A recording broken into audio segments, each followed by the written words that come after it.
this is BLK Brit.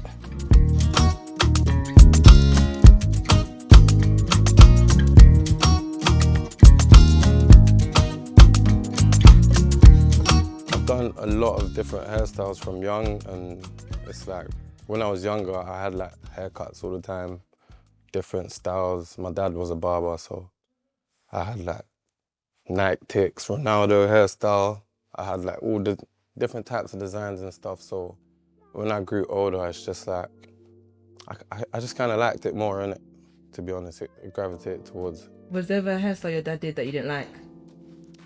The Ronaldo one, because it's like a patch. Like, it's literally, Google it, innit? Ronaldo R9 Brazil, yeah. It's literally a patch, and the rest is gone. So it's kind of peak, innit? It's not the one. My mum involuntarily relaxed my hair when I was 10. At the time I loved it because I feel like all the girls had long, straight hair, and that was the thing. So I liked it, but growing up, I wanted to embrace my natural curls more, and growing out relaxed hair is a process. A lot of maintenance, a lot of patience, having to deal with curls that don't match, like got different patterns, having to cut off the ends. It's been a lot.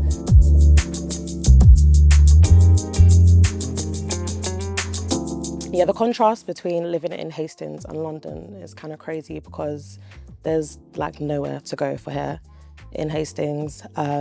Outside of London, there's hardly any, I'd say, people catering to black hair. I tried to do my hair. I've actually inquired at hairdressers and they said they can't cater to my hair. I was like, great. But yeah, just kind of have to kind of do my own thing, really.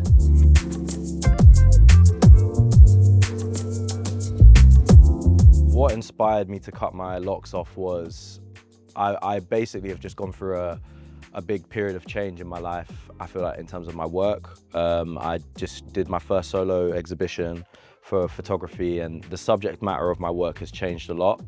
And I just felt like, because it's my first exhibition and cutting off the locks, you know, was something I was toying with in my mind for a long time. And they were a big part of my identity. A lot of people knew me for my hair. So it was a big decision, but I'd given them 10 plus years and I was just like, I'm ready for a change.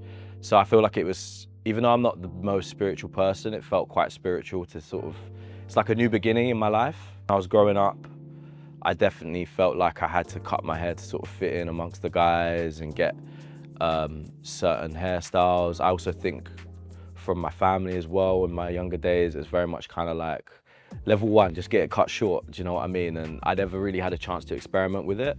So I think now, because of that, my hair has become a big part of my identity because it represents a lot of me having control in my life.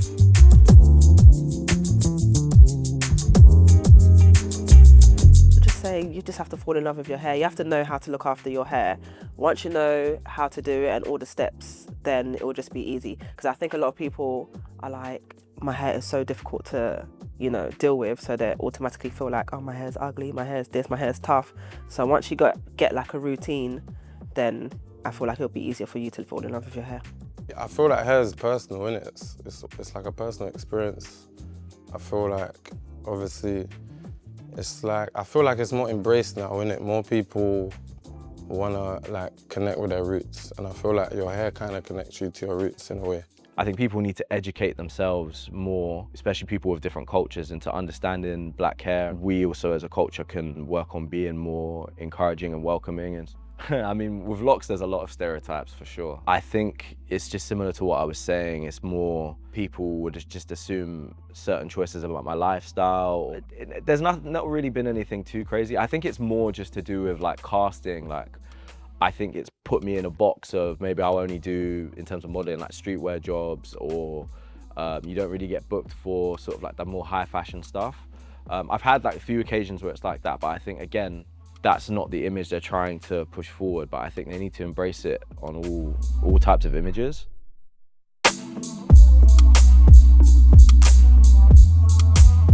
Being modest, what can I say? Cane rows, I guess cane rows, because it's like, my face is showing, it's like, obviously this gets in my face and that, like, obviously with cane rows, it's back, face is showing, you can see my shape up, everything. Most attention, well, apart from the face. Most attention, probably my ponytail. I feel like, most hairstyles that my face is showing, that sounds really big-headed, but I promise it's the hair. It's, I don't know, I feel confident, and I think that translates into like getting attraction. So the more confident I feel like that would make sense. Do you think there's enough representation of black men's hair in the media, and what would you like to see more of? I definitely think it's getting better. Like, I think there's been a lot more, particularly in like the film industry, and I think definitely, you know, black culture is being praised a lot more. But I think for me, yeah, I definitely want to see like more black stories told. For example, I think in Africa and, you know, in other cultures, we've got a lot of like the story of like gods and stuff like that. I don't really see a lot of like our side of things told. Growing up, I didn't see a lot of that. And like even when you see little things like, you know, like representation in films and stuff, and there's like little black dolls now. Yeah. Like you see the little girls getting so excited over that. With like their curly hair and stuff. Things like that is so cute, and it's so good to see, because obviously they're seeing something that's embraced by the world. I feel like mine can send the wrong message, obviously.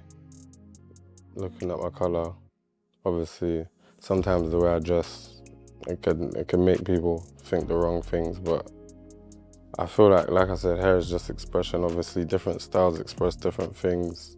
You feel different ways when you do your hair differently, so it's like, it's just more up to the individual. I think, yeah, similar to what he was saying, I think we need to kind of disconnect of hairstyles being a stereotype and like thinking, oh, if this person has this hairstyle, they do this sort of activity or that sort of activity. I think it's more about, you know, it should be about your character and actually speaking to the person.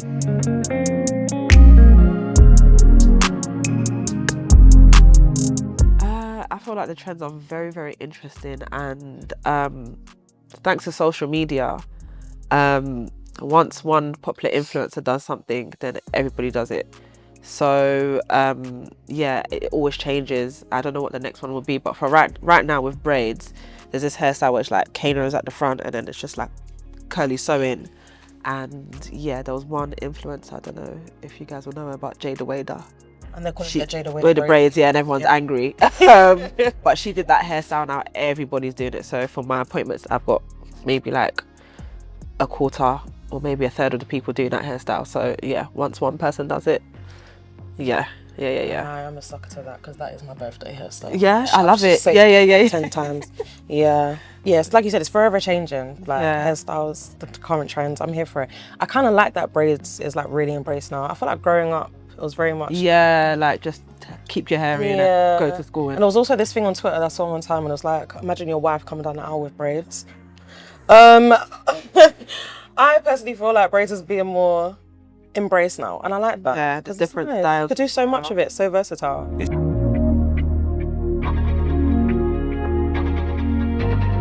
It's just about making spaces, black hair spaces, more comfortable, more approachable. I think for me, like going to the barbers when I was younger, it was a very like hyper masculine environment, and I feel like there's nothing wrong with it being like that, but I feel like there are cases where it's a bit too much. You know, I was scared to ask, what should I do with my hair? I was scared to, I feel like we really need to make these environments more approachable so people can ask the questions, and be more open, experimental and open, exactly. I had a friend who went bald at 20, and you know what, he was bare uncomfortable with it at first. He used to wear hats all the time, but he learned to love it, and it's like, people starting to, it's like his identity now, like, do you get, his name's Frozone. Yeah. I always said, like, if I lose my hair, if my hair starts thinning anywhere, I'll just cut it all off and just grow my beard, man. Like, and I'm fine with that. Like, I see so many people that look good like that. So it's just embracing it. different things work for different people. Yeah, exactly. You just have to embrace it. Trust me. Yeah. What's the name? Frozone. Like the guy from Incredibles. Have you not seen Frozone?